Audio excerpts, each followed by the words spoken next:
Welcome to Momma-Sota, the podcast where we dive headfirst into the beautiful mess of motherhood. I'm your host, Monica Eickman, and I'm here to keep it real. In a world that changes by the minute, parenting can often feel like an uphill battle. We all want what's best for our children, but what that best looks like varies for every one of us. Momma-Sota is your passport to the unfiltered, unapologetic world of mommy.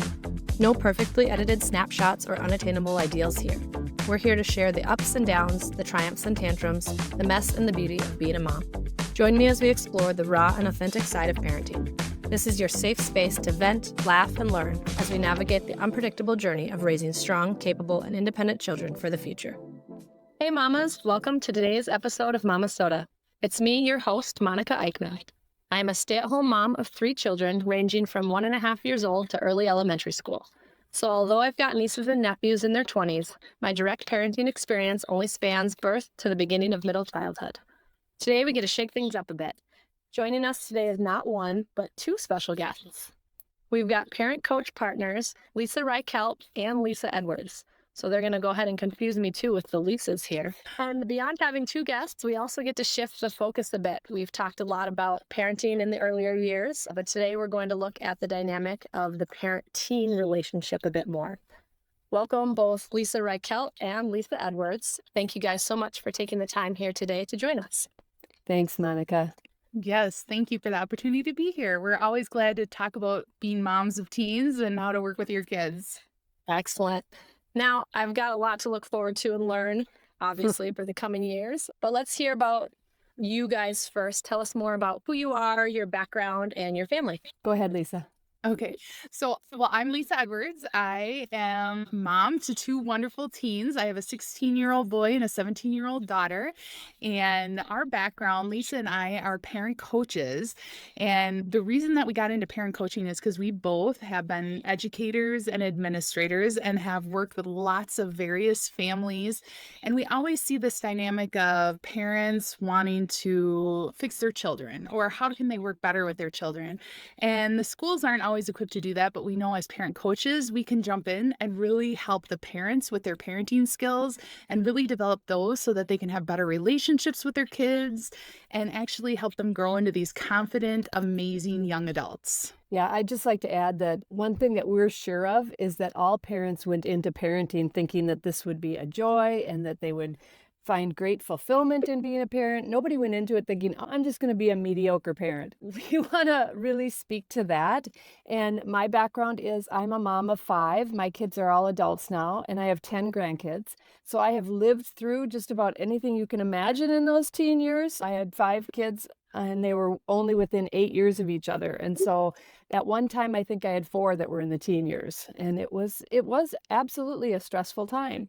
And I looked to others for help, and I believe that in this day and age, it's tougher for parents to really find help that can be impactful in making their parenting right. And so one of the things that I always talk to parents about is we go to experts for all kinds of things in our life. Business people have executive coaches or life coaches. Even for our physical fitness, we seek out a personal trainer to help us get our bodies in shape. Why not find someone who can really help you with some of the challenges of parenting? And that's fantastic. I like that you said that because I think we're kind of at a turning point where we're starting to see that with I know I've talked to a sleep coach and, yes, but I think like you said before, it was more, I think there's kind of still some stigma, like you said, and you just hear once your baby arrives, it will just come naturally. Yeah, don't we wish? It's coming naturally. So what am I doing wrong? Exactly. And the other thing about getting support through parent coaching is that it's unbiased and we're not a part of your network of friends or family. And so we can really step back and help you take a more universal look at what your goals are as a parent for your family and help you to work towards implementing what your goals are and making that family really become the family of your dreams. Excellent. So let's kind of start with just kind of where do we begin in fostering that strong relationship with our teens? Yeah, that's a great question. I'm just going to take it a little bit backward too, that we decided to choose to focus on teens and that relationship because we have worked with a lot of parents, like you mentioned, sleep coaches have worked with them when their kids are younger. And our teens, as they start to get older, they're changing, they're developing into these young adults and becoming more independent. And so that's why we're seeing some disconnect too with relationships with teens, or frustration of not being able to make that connection and have your teen open up and talk to you. And so that's what we really wanted to focus on, why we wanted to focus on working with teens. And we know that part of that, we will say that first step is really understanding your teen, first of all, what it means when they're going through those teenage years, how it looks different than when they were younger, and then also understanding who they are as a teen, understanding their strengths. And then we talk about understanding yourself as a parent. It's important for you to reflect on, what are your parenting strengths? What are you doing well? What are you bringing into this relationship? And so that is definitely that first part of really developing that strong relationship. Yeah, and some parents are really good at nurturing relationship, but oftentimes what happens is when you're parenting your young child, so like kids that are your parents that have kids that are the ages that you have, Monica, sometimes you find most of your day is filled with managing. You're making sure they're eating right, you're making sure they're clothed, you're making sure they're safe, you're making sure that everything's going well. And the relationship kind of happens naturally because young kids love their parents and, want to spend time with them. But then when we hit the preteen to the teen years, the bigger emphasis is on that relationship. And sometimes as parents, we forget to make that transition and really nurture the relationship. And we continue to do the management. When is your practice? How am I going to get you there? Who's picking you up? And all of our conversation as parents with our preteens and teens seems to revolve around the management part of their life. And we need to help parents remember that relationship is key, and those ages of preteen and teen are so critical for developing a close relationship that will carry you into adulthood, because all of us would love to. I think most parents think about when their kids are adults how fun it's going to be to have grandkids, because those are going to be way easier than what you're dealing with, Monica. So we want to have a relationship that is going to continue into adulthood. I've had a lot of clients who have come to me and said, my teen is 16, we don't get along, we fight all the time, we're walking on eggshells in the house. But in a couple of years, she's going to be gone, and I'm afraid that she won't ever want to come back, that she won't ever want to have a relationship with me. And so they find this kind of a crisis of, okay, what's going to happen to this young adult child that I truly love? How can I fix things? It's truly about that, how to fix things when your teen relationship is causing you to just feel sorry and a lot of angst about it. Yeah, I think you're hitting on building that connection. Mm-hmm. So like you said, the relationship side, because I think with, who my child is or what do they enjoy. And like you said, you're talking about, well, they play soccer, they're in band, but if you're not, connecting on that level, and people are like, well, who is my teen? I don't know who they are anymore.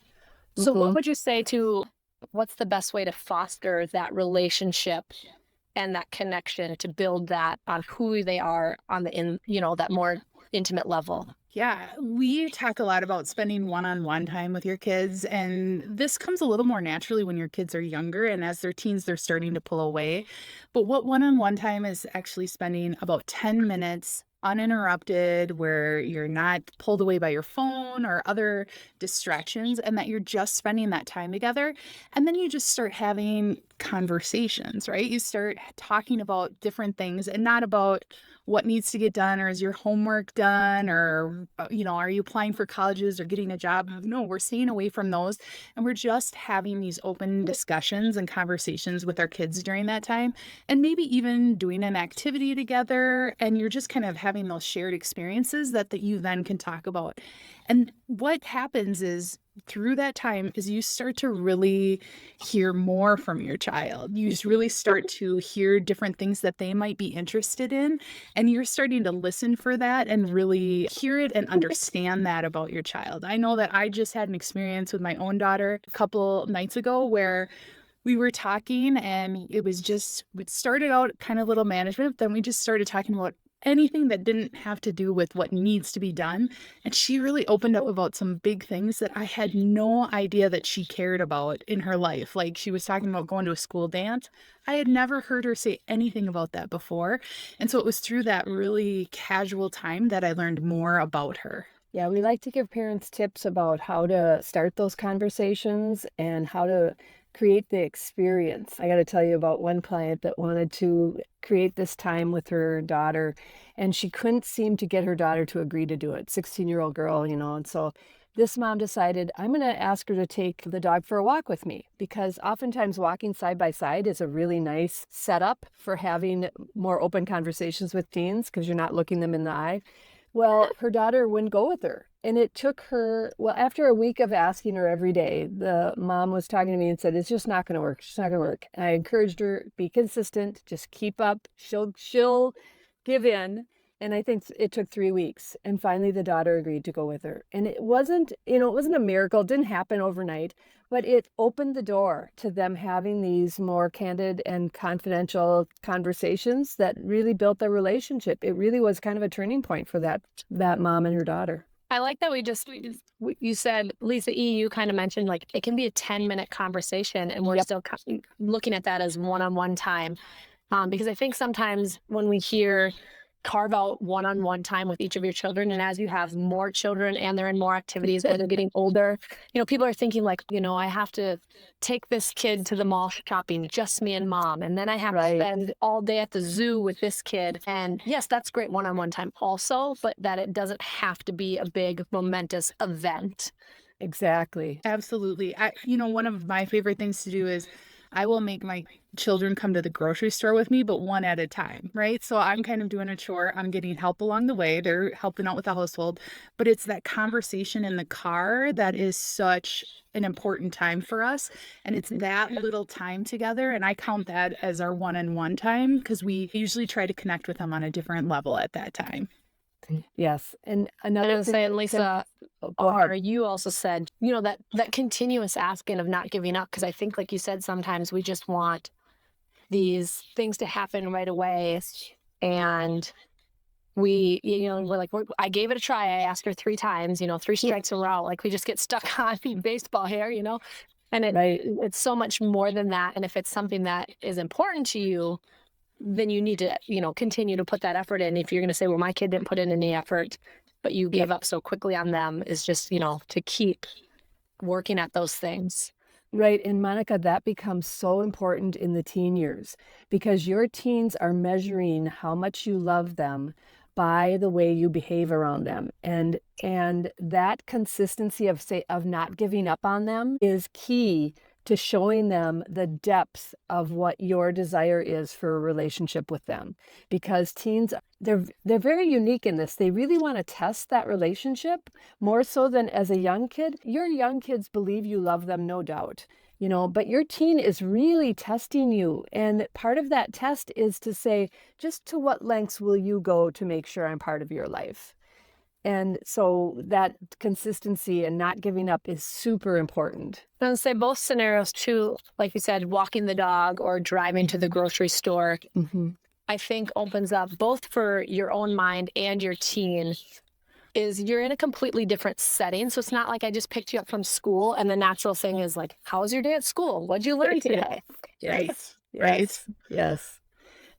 But to even go further with ways to connect with your teens and really get to know them more, we have a 3-tip plan that we share with pretty much all our clients.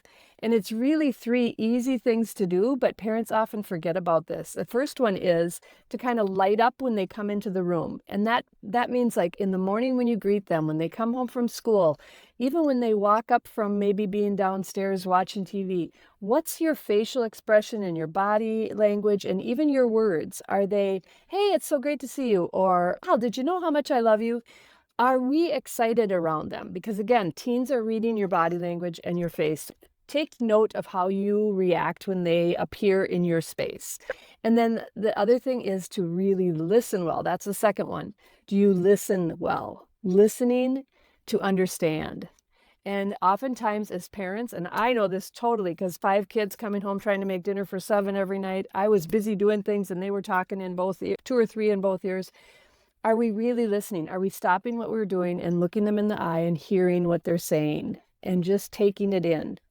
And then the last one is physical touch. Teens are tough because sometimes they're pulling away from us physically. And so they might not want to have a hug anymore. They might not want to hear I love you. They might not want you giving them a kiss goodnight.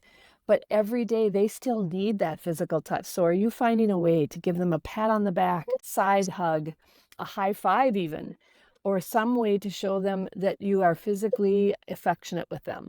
Those 3 things are super important for teens. I was going to say, I think that when you started talking about that, and not for every parent, but a lot of us are either in a relationship or married, before we have our children. And those are just like great tips. I'm thinking when you said, I'm like, ding, ding, ding, the thing my husband kind of gets mad at me for. He comes home from work and I'm home with my kids and I'm doing my thing. I might be on my phone at this point or whatever it is. And before I look up and give him a hug and welcome him home, I'm like, can you do the dishes or can you grab that? Can you get this light shut off? And it's just, and he's like, wow, thanks for the welcome home.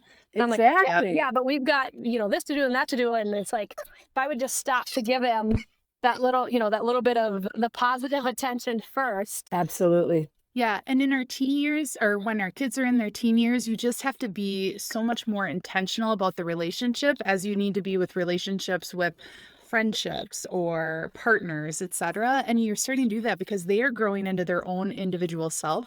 And like we've mentioned, they're pulling away a little bit. They're trying to have their own opinions, their own values. And so it's just really important that we as parents are a little bit more intentional about how we're parenting and how we're approaching our kids during this time. Yeah. For some parents, I've even suggested that they think about when they were first interested in an adult relationship, what did they do to kind of woo that person into their life? To kind of pull them in and tempt them. What things did you do? And you might have to do that with your teen. You might need to woo your teen, like share interest in their activities. One time, my teenage grandson was flabbergasted that I wanted to play video games with him. And he had just gotten a new one and he taught me how to play it. It was great fun, but it was a way of me trying to woo him into being a part of my life too. And yeah, I was gonna say that's the relationship side again. Deepening that personal connection, and where is that? Yeah, so oftentimes you can think about how you relate to your adult friends, and are you as kind and loving and interested in your teen as you are with some of your good friends? Because why wouldn't you be? Why wouldn't you want to be a part of their life in the same way that you're a part of the lives of your friends? Yeah, and I think often we're trying to draw them into, our interests and what we want to do. Like, oh, let's go on this family hike. And they're like, yeah, Mom, not cool anymore. But like you said, you're like, well, do you want me to do your video games with you? Or do you want me to, come shoot baskets with you? Like whatever that might be, stepping to their level and what's their interest rather than always your own. Like you said, you do that with your friends to foster a relationship. Exactly. How many times have we tried a new activity just because our friends were interested in it and we weren't especially motivated, but we're willing to give it a try? Yeah, for sure. Yeah. So share some insights then in navigating the dynamics of fostering that supportive and respectful relationship with your teens while still maintaining, like, I'm the parent and there are still boundaries. That's a good one. We work with parents a lot about talking to your kids about values, right? So kind of moving away from the consequences and rules and talking about what are our values in this family, what's important to us, what's important to you, what's important to me, and really talking about those instead of focusing so much on here's the rule, don't break it. And if you do, here's a consequence that's going to happen, because then it gives them an opportunity, your teens, to bring their own perspectives, their feelings, and maybe even some values that might be a little bit different than yours to the table. And then really trying to understand that and work through those. Yes, when your family has some set things that they value, then it's easier to have a conversation around things that are difficulties. So for instance, say your teen is lying to you. If you've already established that your family values honesty, it's easier to have a conversation around, okay, our family values honesty and you're not being honest with me in this situation. How can we rebuild our trust? Because when you're not honest with me, that's breaking trust. and I want to be in a trusting relationship with you. So we talk a lot about having those conversations with your teens when the emotions aren't high. So it's not, you don't want to come into it, both of you yelling at each other and saying, well, our family values honesty, so you have to, you have to have those kind of conversations when emotions are calmer, and then talk about consequences and talk really about having your teens involved in deciding what the consequence is. Through my experience as an educator and as a parent, saying to your child or your teen, well, what do you think the consequence should be, is really a great way to go about it, because 9 times out of 10, they're going to pick a consequence that's way worse than the one you would have picked. And then you get to say, maybe being in, like, giving up TV for one night instead of the rest of the summer might be a better consequence. So I really find that that's powerful with kids, is having those family values and then having them help to decide what will work to repair the relationship. Yeah, involving them in the solution, right? So talking to them about how are they going to show up the next time? How are they going to be a part of this? And then hearing what their side of it is, their perspective, and then adding yours and coming together with a solution to move forward. And because that's what you always want to do, is keep moving forward and keep growing and learning together. Exactly. I think you said involving them in those. I mean, I see that already with my 6-year-old. Like you said, when you ask, what should your consequence be? My son, and he'll say, well, maybe I should stay in my room for a week, like you said. Yeah. Or he'll say, I guess I should get a spanking is my favorite for my 4-year-old, and we don't spank. So he even says that. Well, yeah, that's not even a consequence that we've ever used for anything. So that's it. Like you said, so then when you lay down something that you think is a good fitting consequence, you also get the mom and dad aren't being as mean, they're going easy on me. Yeah. Exactly. It's really a lot about negotiating. You feel like you're a negotiator often, but honestly, oftentimes relationships are negotiations. What do you want to do and what does the other person want to do? So we have to negotiate what's going to happen here. And I think that comes down to, again, just that piece of the relationship, like you said. Any relationship with your friends or relationships with your partner is not a one-sided, I'm gonna pick everything, I'm in charge, and this is how it's going to be done. So when we fall into those scenarios with our children and we are laying down I'm the boss and this is the way it is, it's well, that's not a relationship anymore. Right. It's very one-sided. Right. Well, and oftentimes kids don't understand what the rules are about. So I was working with a family with a teen, and curfew was the issue. So we had a discussion around, well, why is curfew important? And what is it that you as parents, why are you demanding that they follow the curfew? Does your teen know that curfew is really about safety? You are concerned that your child is safe, and you want to know that by this time, you're not trying to make sure that their fun is ruined. You want to make sure that they're safe and that they're home and healthy and getting a good night's sleep. So having conversations around the whole reasoning around certain things that are structures in your family is really important for teens, because they need to understand the why, and then they need to understand where you're coming from and be able to explain where they're coming from. Well, Mom, it's really hard for me to have a 10 o'clock curfew when all my friends have an 11 o'clock curfew. Can we talk about this differently? So those are great conversations to have with your teens.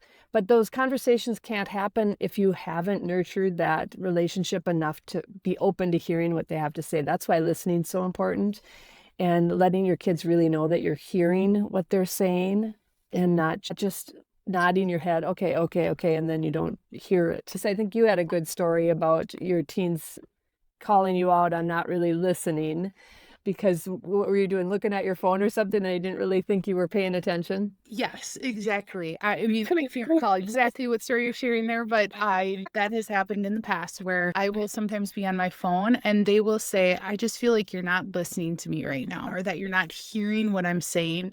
And sometimes they're right, because I'm guessing, or I feel like I know, right, as the parent, what should happen or what's going to happen. And so it's just important for me in the moment to set my phone down, be distraction free, but also to forget what I think is going to happen, right? Because there's a lot of times that we just automatically feel like we know what they're going to say or what the end solution should be. And instead, you got to drop that. You got to be open to what they're saying and then open to their solutions as well. So I know you talked about the reasoning of the why, but then when they bring up an alternative, we have to listen to their why, and then we have to find out a way to incorporate what is meaningful to them too in the solution. Yeah, really, really hearing them is so important, and letting them know that you hear them. So you might have to even repeat back to them. Or one thing that I like to do is ask my teens, or when my kids were teens, I even do this with my adults right now. I'll say, do you want some input from me or some advice, or were you just wanting to vent and tell me about what happened?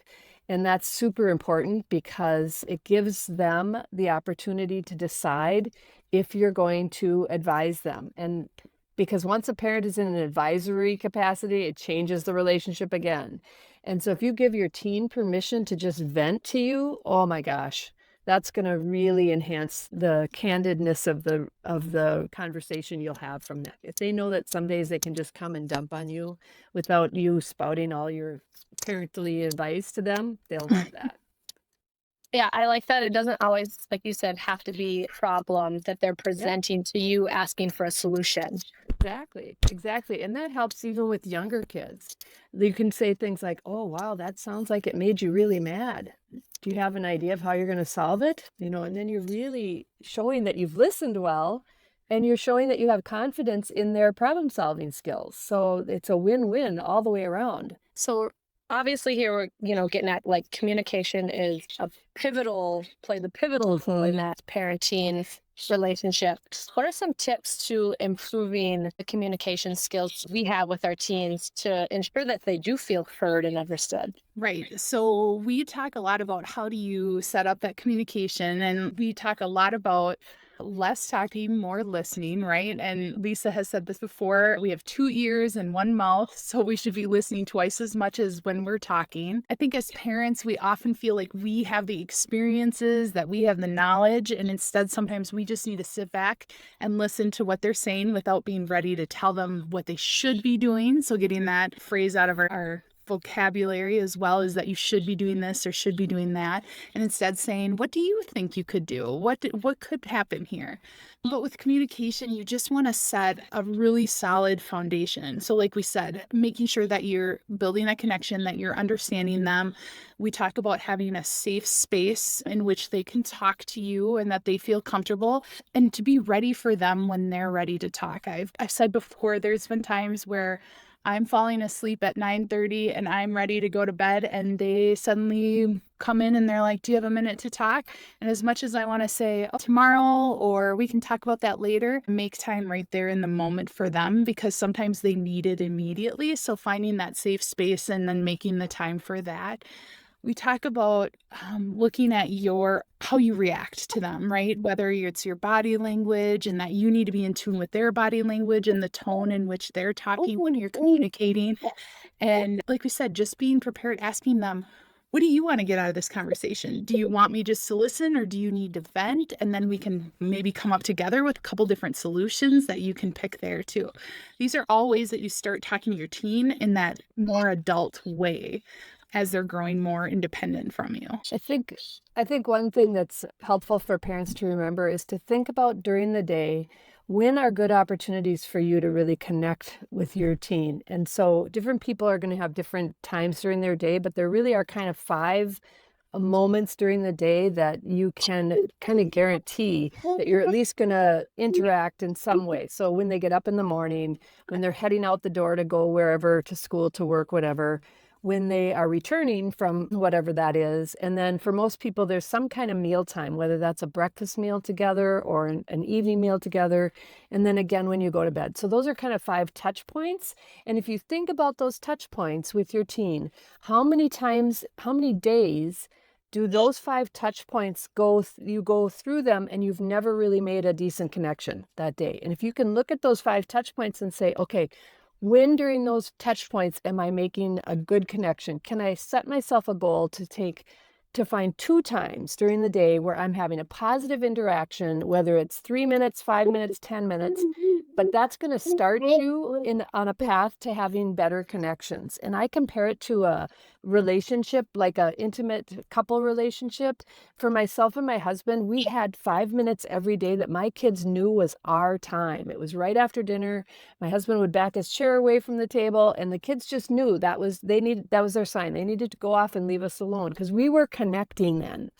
And so when do we find those times with our teens to really connect with them in a really good way that just, it sets the scaffolding for making a deeper relationship if you have those touch points during the day. And I think if any parent, and then there are times relate when that the happens. communication hard to navigate because there's a lot of emotion around it, right? We have a lot of emotion with our teenagers and teens. They might be angry, or we have to be prepared for when they might make us angry too. That happens quite a bit. And so we talk about the fact that you have to focus on what you can control. And the only thing that we can control as parents, we can't control what they say. We can't control how they react to what we say. We can only control how we react, and then how prepared we are for things that they're going to say that are going to maybe throw us off kilter. And so I have had to mentally start preparing myself, and I help other people prepare themselves for when they're going to hear things that are upsetting, right? So when your teen says something that you're not ready to hear or is a big issue, or they're yelling at you, what are you going to do in that moment? And so we have to have those strategies. And so I have those strategies where I sometimes say, I just need some time to think about this, and then I have to walk away and figure out how I'm going to work through that. Or I say, I hear you and I want to listen to you, but I can't respond right now. And that's okay too. And so my teen is used to hearing me say these things, and they know that it's not me brushing them off. It's just me processing and thinking about what's happening, because there are times that emotions are going to get the best of us during this communication, especially with teens. Yeah. And you role model for them that we as human beings are in control of our emotions. And so if they see you saying, oh, you know what, I need to take a break, then they're more apt to say in another situation for themselves, I need to take a break and think about this. And it also is important how you react when they come and talk to you about huge topics that could be upsetting to you.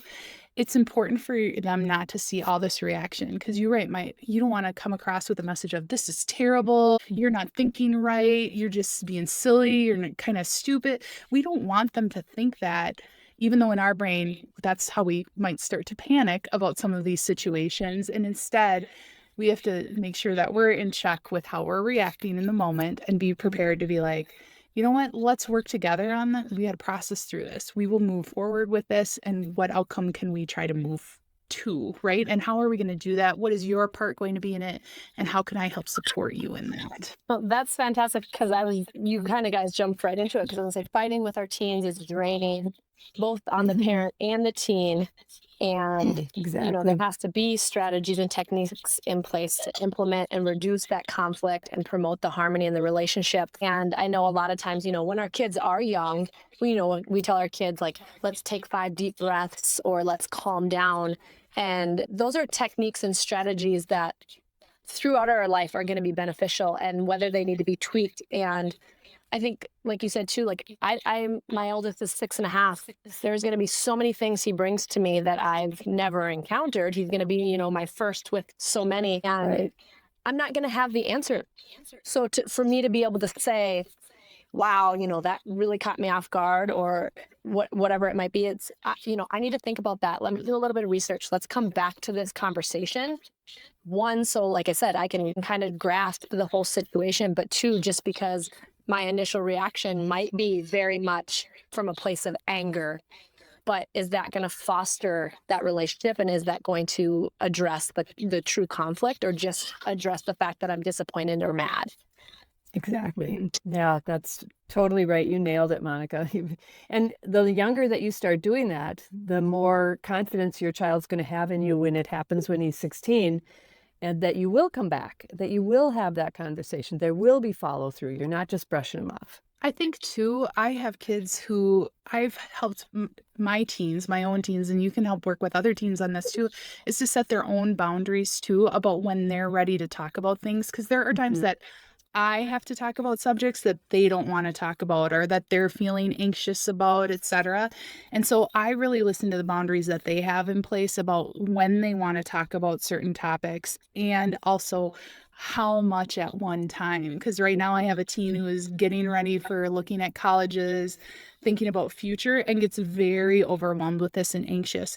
And so she has set up boundaries of, I can only talk about a certain thing at a time. And I have followed those boundaries, and I have made more progress in listening to what her boundaries are than me just trying to be like, we have this, and this to get done and get through right now, because I am really have to listen and be in tune with what she is thinking and how she is feeling too.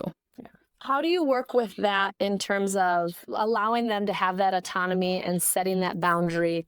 But if it's something where, you know, they say, well, I want to talk about it tomorrow, and tomorrow comes, well, I don't want to talk about it right now. Let's, you know, maybe later. How do you kind of navigate that scenario? Yeah, I mean, that's great. And that happens all the time that they're like, I don't want to talk about it now. So I always say, okay, when is a good time? And then they tell me, and then I kind of hold them to it. And I come back and I say, remember yesterday you said we could talk about this after dinner today. Okay, so now it's after dinner, and I would really like to spend at least a little bit of time just talking about this. And guess what? They're grumpy. They still don't want to always talk to me, and that's okay. But they know that that's the time they actually decided on. And I'm like, I'm going to hold you to it a little bit. We need to do at least something with this. And then we work through that. And usually, you know, it's, once again, it's me as a parent having to be really intentional about how I navigate that with them. I'm not angry about it. I'm just saying, this is when you said, so we're going to do it at least for a little while. And then I kind of work based on how they're feeling. And then eventually I can get them calm enough that they're willing to talk a little bit more. And those are strategies too you use with kids who are experiencing anxiety too, and just want to avoid everything, right? And how you can start to little by little build that in. So the other thing that parents have to be careful about is being willing to let their kids fail at things. And so sometimes you may have an agenda for how things should go or what should happen around a given thing. And, you know, say it's something like signing up for an activity they want to do and they're dragging their feet about it. You know what? You might have to let it fall through the cracks and them not be able to do the activity because they didn't take the action they should have taken, rather than jumping in and fixing everything for them, because those are such good life lessons. And obviously, you know, if it's a big decision like going to college, you want to make sure they're getting all their deadlines met. But that again, you may have to give up what your dreams are. I've had to be in this place where my dreams for my 18-year-old were different than what his dreams were. And when we were finally able to sit down and I could look at him and say, what is it that you really want to do? And when he shared it with me, and it wasn't on my idea for what his life was going to turn out to be, I had to say, this is okay. You're 18. You need to decide some things for yourself. And it just improved our relationship tremendously. So allowing your kids that ability to make mistakes, to fix their own mistakes, that's huge too, especially in the teen years. So I've been reading a book, and I don't remember exactly what they call it. It's like significant learning opportunities or something like that. But like you said, let's look at the grand scheme of things and the greater picture of life. What is really the consequence in their entire life? You know, is it something so severe that, you know, this is more of a health-related decision, or something with, you know, injury and significance that, yes, I need to make that decision for them? Or is it something that, you know, missing out or losing a smaller opportunity is going to give them that chance to have an actually greater learning experience? Right. So for my son, he wanted to be a card dealer at a casino, and he was 18. And it was like, okay, this is probably the best time in your life to try that job out, because you have no commitments to another person. You're not married. You don't have kids to feed.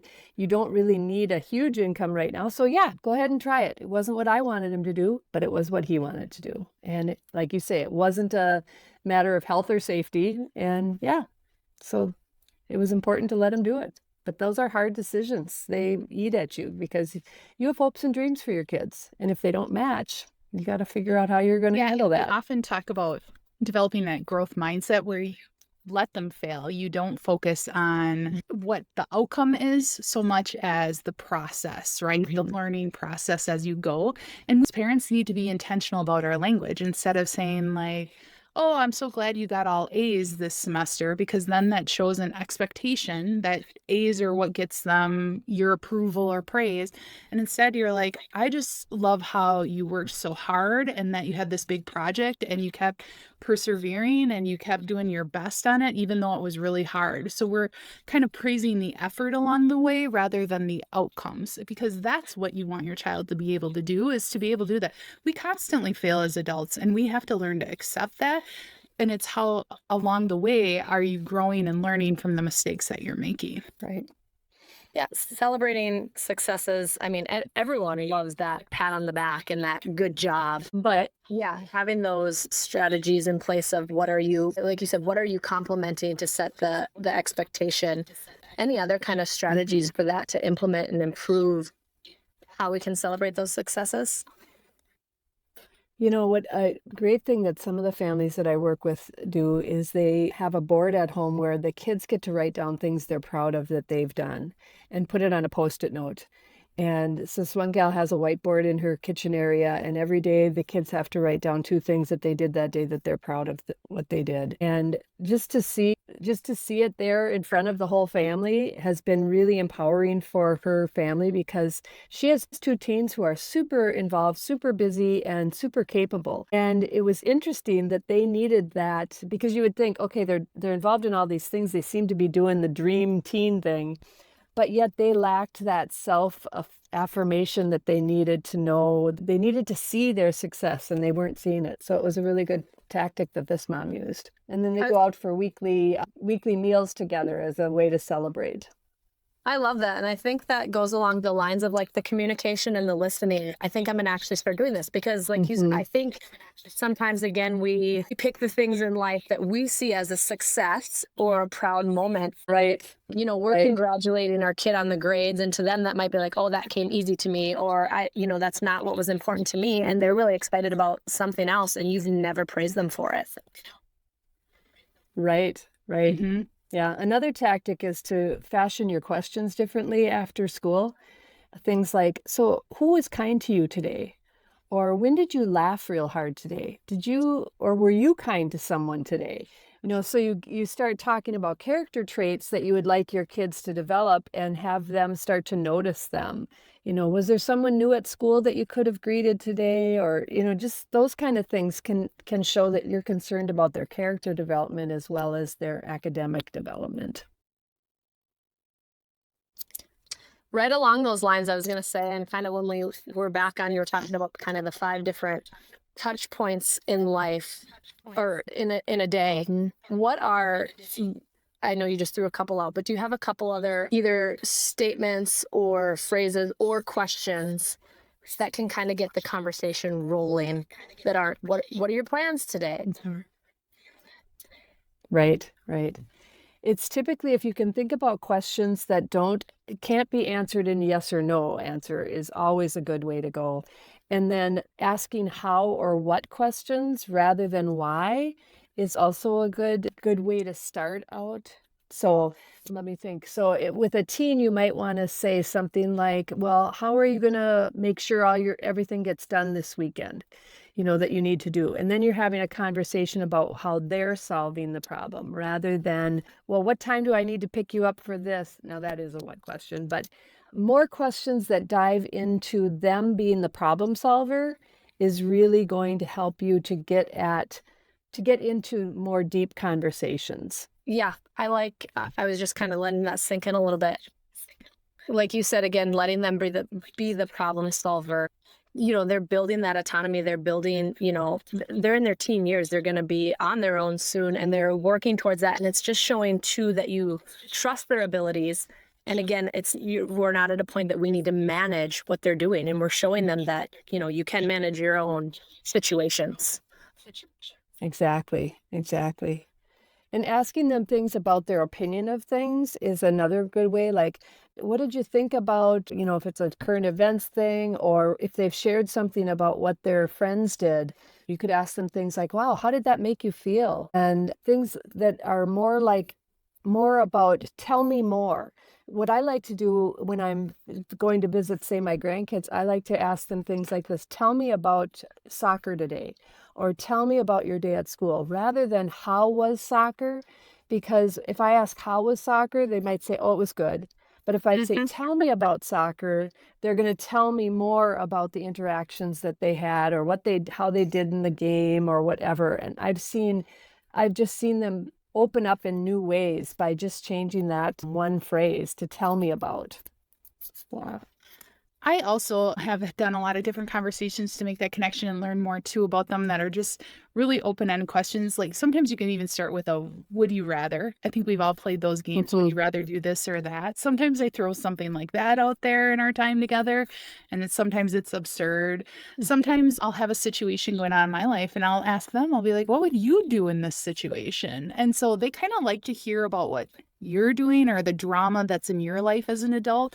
And then when you ask them, they feel really validated and valued when they kind of share, this is what I would do, or that's crazy, or this is how I would feel. I mean, those are great ways. Other discussion things is we talk a lot about we as parents have our goals and we have our things that we want our kids to accomplish. Let's ask them about what their goals are, or even going a step farther and saying, like, what's your bucket list? So we've been talking to a lot of parents right now about creating a teen bucket list for the summer, because there's no pressure that you have to get it done, but it's asking, what do you want to do this summer? What are some things that you're excited about? And what would be on your bucket list if they could? And they could be far reaching, and then there could be some smaller achievable things in their bucket list, and then you can work as a family to maybe help complete some of those or get some of them done if they're on that bucket list. And so it's kind of a more approachable way than just saying, hey, what are you going to do this summer? And then how are you going to get out of your room and get off the couch and actually do something? And so we just try to find those different ways to approach those topics for them. Another thing that happens when you create that bucket list with your teen, another thing that happens is you might discover some interests that you never know existed. Right. So that's a great thing to happen, and it might cause them then to pursue that interest more. And it might even change the course of their life if they pursue something they're interested in, and you never even knew they were interested in doing it. Yeah. Well, we've got some fantastic stuff to think about here, and I think just kind of a lot of it comes back to is that control communication, that mutual respect, and that really fostering the relationship. And so with all of that, kind of any last big tips or anything that you guys would like to share on just improving that relationship with our teens? Yeah. So we talked a lot about understanding your teen, who they are, and then the communication strategies. And communication we could go on for years about. But I just want to say appreciation is another term that we use a lot. You need to appreciate who your teen is right now. We all have hopes and dreams and wishes for them. And we always, as parents, feel like we need to keep developing them and changing or helping guide them to be better people. But just appreciate who they are, appreciate their strengths. And when you start to look at it through that light, you really start to enjoy them so much more and really enjoy parenting them. You enjoy spending time with them, and you become just so proud of who they are, and you'll start to notice some changes with that too. Yeah, I have to just give that a second and say, yeah, enjoy them. They've got great energy. They've got great senses of humor. They're sometimes trying on adulthood, and other days they're wanting to still be 10 and have you treat them with a hug and then find their stuffy. But you've got to appreciate everything that's unique about them. So really appreciating them would be what I would say is a key thing for parents right now. Have fun with them. Yeah, yep. Fantastic. And I love this. I think for the most part, when people talk about the teen years ahead or looking at the teen years ahead, there's a lot of dread or being more scared of those years. But this conversation has been really enlightening, and actually just kind of opens up a whole new window and a whole new picture of it's exciting, it's just, I'm excited. And my kid's only 6.5, but like I said, it puts so much of that fear away. And it's just, again, it's building those strategies and having that in your wheelhouse. Yep. One of our major goals is for parents to rediscover the joy of being a parent. And during the teen years, it's easy to lose that joy. And so we really want to help parents to regain that joy, to look forward to the times when they'll have fun with their teen and move into an adult-child relationship as they get through their college years and into adulthood and start giving them grandchildren. So that'll be all wonderful if you can fix that relationship when they're a teen. Awesome. Rediscover the joy. I love that. Every day in parenting, Yes. when you're going through something tough, rediscover the joy. Yep. That's gonna be our overarching message for today. Excellent. Absolutely. Love Well, it. ladies, Love thank you it. so much for joining us and sharing all of this wonderful insight with us. You're welcome. Thanks for having us. Yeah, Yes, and of thank course, you. thanks all of our listeners. And hopefully, like I said, you'll take a piece out of here somewhere and have something for yourself. And until next time, just keep doing Absolutely. your best. That's right. Thank you for joining me on this roller coaster of momming right here on Momma-Sota. I hope you enjoyed our candid conversation about all things parenting, where perfection is left at the door and real life takes center stage. Stay tuned for more heartfelt, unfiltered discussions in the next episode. And if you haven't already, don't forget to subscribe, rate, and review Momma-Sota on your favorite podcast platform. Your feedback means the world to us. Until next time, this is Monica Eickman signing off. Keep rocking that mom life, and remember, you've got this.